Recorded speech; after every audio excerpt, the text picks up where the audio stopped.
God, are you listening? God, are you there? Not you, the other one. Yeah. You know, God, I know we don't talk much. I don't ask for a whole lot, but I know you're listening because this whole Kiss thing is coming to an end soon. I mean, 3 years? It's a bit much, but you probably know what you're doing. I know that Gene and Paul just invited all the ex-members back to do the final show in 2021. It does give Vinnie a couple of years to take some guitar lessons, although I hear he's been shredding lately, so I don't know. You've probably been answering a lot of fans' prayers on that one. I got to ask you about Ace, though. I mean, I know that he's been begging you for his old job back, but you think he's going to want a whole lot of money for this gig? I don't know. But Bruce, I've been dying to know, has Bruce been like praying to you every day, thanking you for not, having to put on that clown makeup? He was like one of the only ex-guys from Kiss that never had to put on the whole getup. And if you could do one thing for me too, before I let you go, could you say hi to Eric for us? We sure do miss him down here. We really do. And I wonder what he would think about this whole mess. Before I let you go, I just want to clarify something, just for the record here. I said sleep with the fishes, not sing to the fishes. I know it's minor, but I just thought I'd bring that up. Anyway, thanks God, and I'll talk to you later. Hello, music lovers. Welcome to another video. Thanks for dropping by this channel. In this one, we're going to be talking about Kiss, who have kicked off their final tour ever, the End of the Road Tour. It is a 3-year tour. Year one is down. We've got 2 more to go, and I'm going to be talking about some highlights from this past year, not just with Kiss, but with some members of the Kiss family, and we'll take a look at what's ahead for next year and even into 2021 when Kiss have announced their final show. Things could get a bit wild, so we'll get into all of that. Before we do, just want to let you know about some brand new Kiss merchandise that you can pick up, some wall art. How about this? You can get Paul making believe he's singing. That should be a real popular one. How about this? Tommy making believe he's Ace Frehley. That's, I'm sure, to be a hot seller. And how about this one? Eric Singer making believe he's playing the piano. You can get that one too. So if that doesn't float your boat, there's always comic books. Kiss have come out with a new line of Zombie Kiss comics. Check this out. Decades after a zombie invasion has made humans an endangered species, the city of New Detroit is under siege. The people in charge have banned music as the undead are attracted to sound and have tried to rid the world of evidence that the greatest band in history have ever existed. I don't know. If I didn't know any better, I'd say maybe Paul Stanley wrote this. I don't know. What do you guys think? Anyway, if you want to see more about the Kiss merchandise, many ways that you can piss away your money. I did a whole video about Kiss merchandise and everything. I'll throw a link up to it. Don't want to go through that mess again. But maybe with these zombie comics, Kiss is kind of setting us up for the future, when they go on their real farewell tour in 2050. There was a Halloween display that this one family had on their front lawn. Might give us a peek into what a Beyond the Casket tour could look like in 2050. I don't know, folks. It could get to this point. I don't know. So as I mentioned, the End of the Road Tour, 1 year down, 2 to go. They probably played a little over 100 shows this year. And, they're playing everywhere, big markets, small markets. They're even going to be coming back to some markets. So just because they're coming to your town doesn't necessarily mean it's over. They might be coming back again. They are leaving no stone unturned. And that even goes for kidney stones. Gene's, that's right. They had to actually cancel some shows because Gene had to have some kidney stone surgery. And Paul, they even had to cancel the beginning of the Australian leg that was just getting ready to get kicked off this week. Paul's got the flu. And, while they're down under, they're going to be doing something next week that I don't think anybody's ever done before, and that is Kiss is going to play to the Sharks. I mean, why not? They've done everything else. I mean, they've made a cartoon with Scooby-Doo. They made this music video with this Japanese pop band, which would be the equivalent of making a video with like Justin Bieber here. What's next? Sesame Street? I mean, probably not. I think Dave Grohl has that wrapped up. But it's like, what's the Pope doing next week? Maybe we can do something with him. Also, Kiss have added 75 dates to their itinerary for next year, for 2020, and they've given us a clue as to what's going to be their final show ever. It's going to be in New York City on July the 17th, 2021. And what's really interesting about this is they have opened up an invitation to all the former Kiss members to come to that final show and perform with them. And so this raises all kinds of questions. First of all, this pretty much tells Ace and Peter, you only get one show to play with us. There's no other shows. This is the final show, and this is the only one. Because I think Ace was hoping that he might get to play with them at a few shows. It doesn't seem like that's going to happen. It's going to be one and done, And is Ace and Peter, are they going to haggle over money? Are they going to want a lot to do this? I'd be curious to know what you guys think about this whole thing. Also, Bruce Kulick, he doesn't have his own makeup. He was the only member of Kiss, well, not the only one. There was Mark St. John, but Bruce, one of the only members of Kiss that didn't have his own character, never put into makeup, even to dress up as Ace. So what is he going to be up there without makeup standing next to these fucking clowns? Is that what's going to happen? I don't know. So let me know what you think about that. Or maybe this is going to be a different type of show. Maybe it's not going to be in makeup. But then again, it's the final Kiss show. Wouldn't it have to be? So I don't know. Drop your comments below. Now, we also got Vinnie Vincent. Yes, Vinnie Vincent. We meet again. That's right. He's been asked. And I can't believe that an invitation has been extended to Vinnie Vincent, considering all that's happened and the attitude that Gene and Paul have had about him. Let's just take a look at a couple of things that they've said about Vinnie. So Paul was asked about Vinnie recently, joining the tour at some point, and this is what he had to say. He said, "Now Vinnie, that's one exception, and for so many reasons, I would say that's not someone who I would want to celebrate." Now, when Gene was asked about it, he said, "It's worth stating that Vinnie has sued the band and lost 14 times. He's a talented guy. That's why he was in the band. But would I depend on him to get up on stage and do anything? Never. Can he come to the shows? Of course. Anybody can. But on stage? Never." Now, I don't know what happened to Gene and Paul, that they went from never to all of a sudden extending an open invitation to Vinnie to come appear at the last show. It just reeks of disaster. I don't know what good could come of it. I would be shocked if everything stayed on track. I mean, who knows? We got a couple of years. Anything can happen. But, anybody should know that anytime you try to plan something with Vinnie Vincent, it usually turns to shit. That's the way it's always been. And this is nothing new with Gene and Paul. They make stupid decisions, and then they bitch and moan about it, blame everybody else. But really, you know what? If you don't make a stupid decision, you may not get a shitty outcome. Just saying. So anyway, with regards to the birthday show, I heard this interview with Vinnie recently, and it's like within the past month. And he talked about how the most fun he's ever had in his whole life playing on stage professionally was at this birthday show. Like, forget the Kiss stuff and the Vinnie Vincent invasion, anything that he's ever done in the 80s or 90s. That birthday bash that he just had in August was the most fun that he's ever had. He even said that he's never experienced pure joy in any of his professional career that he had before. And that he likes to do things according to his own terms. He's a very unstructured person. He doesn't like structure. And, reading between the lines here, he likes to be alone. He likes to do things on his own terms. And so this is a guy who, when he did that whole pre-party, that whole Kiss Cruise pre-party and no shredding, played with Gene Simmons at the Vault show that he did. And he didn't play anything on the guitar. And it's because, he says that at the Kiss Cruise he didn't do anything because he didn't have his rig. And he didn't feel at home. And it's almost like where he feels at home is when he practically is at home. Like he was in Nashville at this birthday bash that was at SIR Studios in Nashville. So he wasn't far from home. And he was by himself, didn't have a band with him. He controlled everything. He talked about how the SIR studio was a very safe place. It sounded very good. He kind of talked about how he wanted his fans to feel safe and secure. But I think he really was talking about how he needed to feel safe and secure. That's how it kind of came across. He seems to just be in this bubble, like in his own bubble, his own world.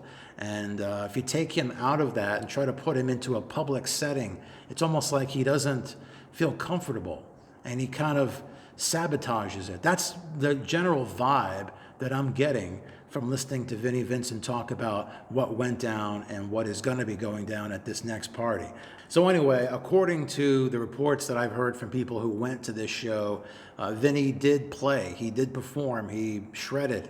And I've had people telling me, oh, you must feel pretty stupid that, he can play and you were saying that he couldn't or whatever. And it's like, no, I don't feel stupid at all. I mean, if anything, this is more pathetic. I mean, look at all that he has put people through. All the shows that were canceled, people didn't get their money back, but now he's playing for 30 people, by himself, charging $300 a head.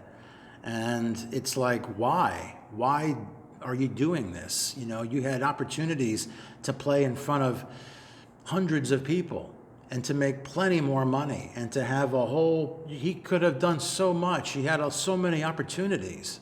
And now it's just a little private party that he's been doing. And, it's just, to me, it's just very, very odd. And so now he can't wait for the upcoming Christmas show. I mean, right, if you can milk the fans once for your birthday, let's get them again for Christmas. And so this time it's $500 a head, but it's for 2 days at the same studio in Nashville. And, who knows what's going to go on at this party. He talked about how it's really more of a party than it is a show. When asked, if he's going to perform, he says that he is, but he also says that he's a very unstructured person and he just kind of goes with the flow and he doesn't know how long he's going to perform. So you might pay $500 and he might play for 15 minutes or for 2 hours. You just don't really know. And, he talked about how he's going to have a lot of merchandise there and he's going to bring out some stage clothing, album cover clothing. I mean, probably stuff like this. I mean, can you imagine? Can't wait to see this kind of shit here, really. He talked about how they might have a karaoke where you get up and you can sing karaoke and he'll be a karaoke judge. It's like, is this what you pay $500 to go do karaoke with fucking Vinnie Vincent? Is this, I'm like, I can't believe I'm hearing this. Now, on the second day of this Merry Metal Christmas, Vinnie talks about how the Ankh Warrior is going to be shredding and to let your, imagination run wild with that. And it's like, it doesn't take a brain surgeon to figure that out. He's probably going to be putting on his old Kiss makeup, the Ankh Warrior, and he's going to be shredding to who knows what. And, one of the things that I noticed about Vinnie during this interview is that he appears to be delusional. He talks about how his partnership with Robert Fleischman in the Vinnie Vincent Invasion was like this magical pairing. And he actually said that it's like Lennon and McCartney, Jagger and Richards, Page and Plant. It's like, what the hell are you talking? What the hell did he ever do in the Vinnie Vincent Invasion with Robert Fleischman that is anywhere close to the classic stuff that these great songwriting teams done? I mean, it's like, who says this stuff? Also, as I said, the price of admission to this thing is $500, okay? It's a 2-day affair. And to Vinnie, not only is it worth it, but he's not in it for the money. This is what he actually said in the interview. He says, the price of the tickets helps balance out the cost. It's not a money-making venture, believe me. It would be nice if it was, but it isn't. The real price would have been about $1,000. I had to balance this somewhere between the cost of the event and catered food. So here he is charging $500 a head, and he actually has the balls to tell you that he's not doing this for the money.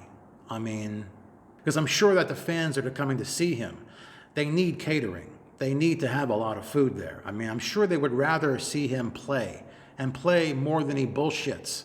The last show that he did, I heard that he played for about maybe 45 minutes total over like a 6-hour evening. The rest was like bullshit Q&A and talking and listening to whatever crap he's got. And this show, who knows what he's going to do, but are the fans really paying $500 for some catered Italian food, which is what he says he's going to have? He's going to have salads and baked ziti. This is fucking like pasta. It's cheap. This is cheap food. And, why go through all the expense of all the food and all this stuff? And he's playing in a studio. How much could it cost to rent a rehearsal studio for a few hours? So he's saying that the cost is more than he's going to be making on all these tickets. It's crazy. Like, you have to be a fucking idiot to buy into this crap. All right, so let's take a look at some of the merchandise that Vinny's going to be rolling out at this show coming up in December. He's got this Vinnie Vincent Ankh pendant for $250. This is a replica of what he wore around his neck, and each piece is hand numbered, and the certificate of authenticity is hand signed by Vinnie Vincent himself. I mean, this is some high class shit right here. And look at this, 2 t-shirts for $100. Wow. And then we've got these fleece blankets, $100 a piece. I mean, look at this shit. I would have fucking nightmares if this was on my bed. You got the Vinnie Vincent signed guitars, $2,000. I mean, clearly he's been taking notes from the Kiss merchandise website, where they're also selling their guitars for thousands of bucks. It's just, it really makes me wonder who the hell would go down a rabbit hole with Vinny on all this crap. Who is buying this stuff? I mean, it's not like Vinny is some great guy from the past. I mean, you take a look at it. I mean, look, I get that he wants to be in control of his career and his gigs and things that he wants to do. That's fine. There's nothing wrong with that. But when you take a look around and you see nothing but destruction, something is wrong here. Maybe you're doing things a little bit too fanatically. All of the professional types of relationships that he's had throughout the year, all these bridges are burned. All these professionals that he has just pissed away, all those relationships. And then he went after the fans, scheduled all these shows, canceled, didn't give their money back. How about the box sets going back to the 90s, where he promised people over and over? He actually sent people emails who had ordered these box sets. I'm going to get it to you. I'm going to get it to you. And then nothing ever happened. All these people fucked over, hey, it's my birthday. Come to my birthday party. It's $300, and here we are now, $500 now, peddling all this crap. And it's just like, why would anybody want to invest or go spend time with this fucking creep? It doesn't make any sense to me. Let me know what you think about Vinnie Vincent. Be sure to drop it down below. Let me know if you're going to go to this thing in December. Would love to know that. So anyway, enough talk about the dysfunctional side of Kiss and going down the shithole with Vinnie Vincent and all that crap. How about we talk about somebody that actually has their shit together? Somebody that we don't talk about enough, Bruce Kulick. He is a former member of Kiss. He took over after Mark St. John passed away, sadly, and then he got the boot when the whole reunion shitstorm came into play after the Unplugged. And let me tell you something about Bruce. He is probably the most talented guy that Kiss ever had. He was great on the Kiss Cruise. Kiss Cruise 9 just wrapped up, and Bruce and his band did kick-ass sets on this Kiss Cruise. I'm going to throw a link up to my companion playlist to this video, and you'll see all kinds of footage from the Kiss Cruise and other things too. But yeah, I mean, as far as I'm concerned, you can take the guys from Kiss and put them in a fucking boat, send them back to shore, let Bruce play all the Kiss songs, him and his band. They were great. They did like an Animalized medley, and when you listen to Bruce, you realize that there were some really cool songs from his era, whether it was, Animalize or the Revenge album, and there's some stuff that's in between. And, Bruce, great band, great to see him, and hopefully we see more of him. Gene always talked highly of Bruce. All that Gene and Paul ever wanted was somebody that could show up on time and be a professional and not be hooked on drugs or be a fucking mental case. And so that's where Peter and Ace and Vinny, they had that market cornered. And so Bruce, true professional, and he will always be a part of Kiss in a real serious way, even if he's not in the band, just because of his work ethic. So something interesting that happened on this Kiss Cruise was on the final night, and I don't know what you call this. I'm just going to call it Pajamas with Paul, because Paul Stanley comes out to the crowd in his pajamas, and it was kind of like this Q&A session. Let's have the kids from the audience come up on stage, we'll watch cartoons and I'll answer questions kind of thing. And it kind of reminded me of when I was a kid. The only story time with Paul or bedtime stories with Paul that I ever saw was this. Remember from Kiss Exposed? where he was in bed with the chicks and they had the chimp and all that stuff. This is what I was used to when I was a kid, but how things have changed. And what's interesting is I remember, back in the late 70s, Paul was complaining about how all these kids were coming to Kiss concerts now, and it's turned into a kiddie thing, and it's ruining our image. But you know what? Those kids are the adults now that are patting your pockets. Okay, and these kids that are up on stage with you, these are probably their kids or their grandkids. So that's some perspective for you there. And so these kids, they get up on stage and they're asking Paul questions. And I was expecting one of them to say, what is Christine 16 about? Or, what is Plaster Caster? And I could just hear Paul going, well, have you ever put your finger into a jar of peanut butter? I could hear that. Actually, one girl asked him, what shade of red lipstick that he wore. That was pretty funny. That got a laugh. But this one girl asked Paul about Eric Carr and how he felt about, him passing away and everything. And Paul gave a good answer. He talked about how, even though Eric's gone, he still lives inside of us, inside our hearts. And because of that, he will live forever inside of us and inside of our memories. And I can definitely agree with that. It's been about 28 years now since we lost Eric Carr. The same day that we lost Freddie Mercury of Queen. And it's been like I said, almost 30 years, and it doesn't seem like it's been that long, but it's funny how time goes by so quickly, and we've got the end of Kiss coming soon too. And, no matter what you think about Kiss, and where you connect with this band. Some of you don't give a shit about Kiss, but for those of you watching who may have grown up with Kiss, or maybe you joined in the 80s or in the 90s, or even like recently, we all have our own connection. And when Kiss goes away, they will live within us for whatever reason we hold dear. I know when I was a kid, Kiss was like the first hard rock band that I ever heard. And I was fascinated by the whole way that they looked with the makeup. They looked like a band my parents would never let me listen to. So that was awesome. And then, we didn't know who these guys were. It's not like today where we know their personalities. We know Gene, and we know Gene's had like a reality show, and we know Paul, we've read his books. When I was growing up, we didn't know who these guys were. They were in makeup. We didn't know their, anything that they did outside the band. We didn't know what they even looked like. Total mystique. That whole thing is gone, and will never come back again. And so I identify with all of that.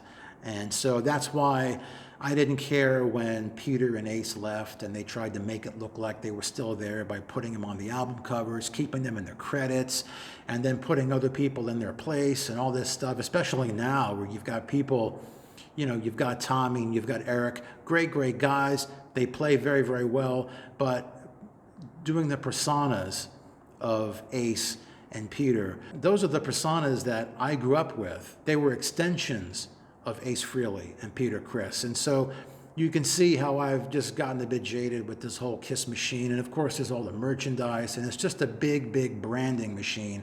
And that's what Kiss is, and that's what they're always gonna be. So really what I'm trying to say is that each of us have something about Kiss that we hold dear, even if it's something that came and went 40 years ago, whether it inspired us to pick up a guitar, it got us, maybe it widened our palette in terms of music.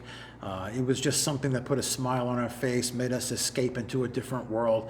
Whatever it is, it's something that we will never forget. And we're thankful for Kiss and whatever that is that they brought into our lives that made us feel better. And so I want to know what it is about Kiss that you love. I want to know what you think about this whole End of the Road tour and what went on this past year and what you think is going to happen at that very last show.